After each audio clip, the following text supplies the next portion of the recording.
നാരേ ഈ കൊല്ലം എന്തായാലും ഹജ്ജിന് പോകണം. പിന്നെ ഹജ്ജിന് പോകുന്ന കാര്യം ആലോചിച്ചപ്പോഴാണ് സൗദീൻ്റെ വേറെ കാര്യം ഓർമ്മ വന്നത്. സൗദിയിൽ പുതിയൊരു കോള കണ്ടുപിടിച്ചിക്ക്.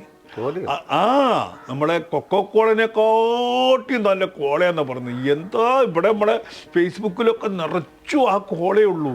എന്നാലേ നമ്മളിവിടെ വേറെ കണ്ടുപിടിച്ചിരിക്കുന്നു. എന്താ ഈ പറഞ്ഞ നിങ്ങള്? നന്നാരി സർബത്ത്. നന്നാരി സർബത്ത് അവിടെ ഉണ്ടോ? നന്നാരി സർബത്ത് അവിടെ ഇല്ല.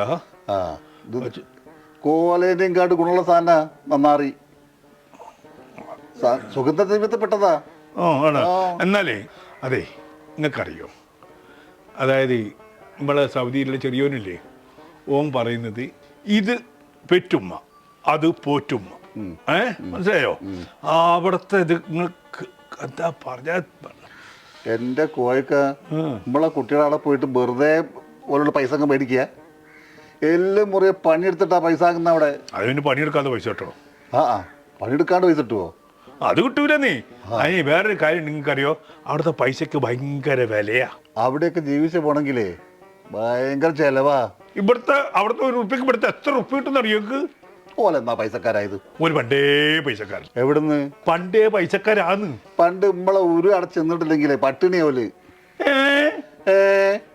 പച്ചക്കറി, അരി, പലവ്യഞ്ജനങ്ങള് ഒക്കെ അടച്ചെന്നിട്ടില്ലെങ്കിൽ ഒരു പട്ടിണിയാ. നിങ്ങൾ എന്താ ഈ പറയുന്നത്?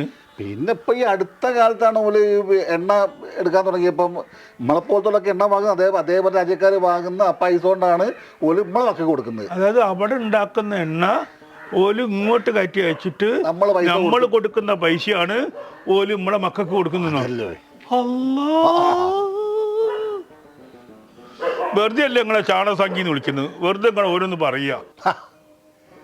ഈ ചാണകേ അങ്ങോട്ട് കയറ്റി വിടുന്നുണ്ട് ഇവിടുന്ന്, അറിയോ നിങ്ങൾക്ക്? ചാണകം കയറ്റി അറിവ് നാട്ടിലേക്ക് ചാണകം കയറ്റി വയ്ക്കുക ഇവിടുന്ന്. എന്തിനാ ചാണകത്തിൽ നിന്നാണ് സ്വർണ്ണം ഉണ്ടാക്കുന്നത്? സ്വർണത്തിന്റെ വിലയാ. അവിടെ ഈ കാരക്കമരല്ലേ ഈത്തപ്പന, അതിന്റെ അടിയിലിടാൻ വേണ്ടിയിട്ട് പിന്നെ വളമായിട്ട് ഉപയോഗിക്കുക. എന്നാലേ മൊയ്ത്ത കാരക്ക ഉണ്ടാവുള്ളൂ. പിന്നെ ഇവിടെ നിങ്ങൾക്ക് ഗോമൂത്രം കുടിക്കാൻ തന്നെ തികയുന്നില്ല, പിന്നെയല്ലേ ചാണകം കയറ്റിയേക്കുന്നത്? നിങ്ങൾ അവിടെ ഒട്ടകമൂത്രം കുടിക്കുന്നതല്ലേ? ഒട്ടകത്തിന്റെ മൂത്രം മരുന്നല്ലേ? ഏത് മരുന്ന്? മരുന്ന്, ഗോമൂത്ര മരുന്ന്. ഇവിടെ പണ്ടേ പുരാതനമായിട്ട് പറയുന്നത് ഗോമൂത്രം മരുന്നാണ്. ഗോമൂത്രത്തിൽ ചാലിച്ച് കുടിക്കുന്ന ഗോരജനാദി ഗുളിക, പല സാധനങ്ങളും ഇവിടെ ഗോമൂത്രത്തിൽ ചാലിച്ചിരിക്കുന്ന പഞ്ചഗവ്യം, ഇതൊക്കെ മരുന്നാ. അല്ലാണ്ട് അവിടെ ഒട്ടകഗവ്യം എന്ന് നിങ്ങളിത് കെട്ടിക്കുന്നു. അതെ, ചിലപ്പോൾ ഒരു നാളെ ഒട്ടകഗവ്യം ഉണ്ടാക്കും.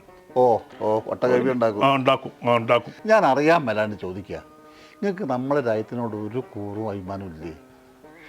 നമ്മുടെ രാജ്യത്തിനോട് അഭിമാനമുണ്ട്, പക്ഷെ അതിനേക്കാളും വലുതല്ലേ ഓലെന്ന്.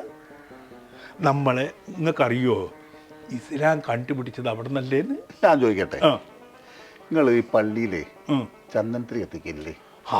പള്ളിയിൽ മാത്രമല്ലാന്ന്, നമ്മൾ കബറിടത്തിൽ കത്തിക്കും. പിന്നെ വലിയ വലിയ പോലീശി ഉള്ള ആൾക്കാരുടെ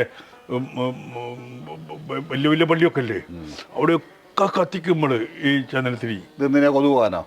കൊതുപോകാനല്ലാന്ന്, നല്ല നല്ല മണം വരാൻ വേണ്ടിയിട്ട്. ആ ചന്ദനത്തിരി എങ്ങനെയാ ഉണ്ടാക്കുന്നത്? അത് ചന്ദനം വാങ്ങുക, ഉണക്കുക, പൊടിക്കുക. ചാണകത്തുനിന്ന് ഉണ്ടാക്കുന്നതൊക്കെ നിങ്ങൾക്ക് പിരാന്താണെന്ന് ചോദിച്ചു നോക്കി നിങ്ങൾ ആരുടെങ്കിലും. ചാണകം ഉണക്കി പൊടിച്ച് അതിൽ നിന്നാണ് ഈ ഭസ്മ ചന്ദനമൊക്കെ ഉണ്ടാക്കുന്നത്, ചന്ദനപ്പൊടിയൊക്കെ ഉണ്ടാക്കുന്നത്. സത്യമാണോ? ചന്ദനത്തിരി ഈ ചാണകപ്പൊടിയിൽ മുക്കും, പശ ചേർത്ത് മുക്കിയിട്ടാണ്, പിന്നെ അതിൽ സുഗന്ധദ്രവ്യം ചേർത്താണ് ഈ ചന്ദനത്തിരി ആവുന്നത്. ഹലാക്കിന്റെ അവരും കഞ്ഞി ആയല്ലോ.